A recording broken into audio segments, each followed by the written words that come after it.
नमस्कार दर्शक सूचना एवं लोक संपर्क विभाग वर्तमान सारा ओडिशार स्कूल एवं शिक्षा केन्द्र गुड़िक बंद रहा छुट्टी घोषणा करिसेंती सरकार तेबे केउं दिनठू छुट्टी घोषणा करिसेंती बा अंगनवाड़ी केन्द्र गुड़िक छुट्टी रहिबो ना खुला रहिबो आसंतु संपूर्ण अपडेट्स बा समय निर्घंट विषय रे जानिबा। तेणु ओडिशार दर्शक माने वीडियो देखुथिले वीडियो को लाइक कमेंट शेयर करिया सहित प्रथम करी चैनल को विजिट करथिले चैनल को सब्सक्राइब करिनियंतु। तेबे दर्शक आपण मान जानिथिबे 3 दिन धरी सकाळ 6:30 रु 10:30 पर्यंत पाठ पढ़ा जाउथला स्कूल एवं अंगनवाड़ी केन्द्र गुड़िक। तेबे एहारी मध्य वर्तमान ग्रीष्म प्रभाव एवं पाणीपाग सूचना दृष्टि वर्तमान देखिले राज्यर समस्त स्कूल एवं सरकारी एवं बेसरकारी स्कूल गुड़िक बंद रहिबो। तबे चलित एप्रिल 25 तारिख माने गुरुवार दिन ठारू ग्रीष्म छुट्टी पाई मध्य सरकार निष्पत्ति नहीं सारिछन्ती। तबे आपण मानकु गुरुवार दिन ग्रीष्म छुट्टी घोषणा करिवे सरकार। तबे देखिया गले शिक्षा केन्द्र गुड़िक एवं सरकारी एवं बेसरकारी अनुदान प्राप्त विद्यालय गुड़िक मध्य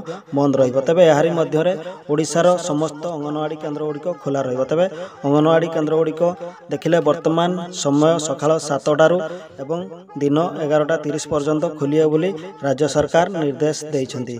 तबे याकू देखि ऑल ओडिशा अंगनवाड़ी कर्मी भौणी माने काहेकि पातर अंतर करुछन्ती ओडिशा सरकार बा शिशु विकास विभाग तरफरु याकू नै मध्य दुख प्रकाश करिछन्ती। तबे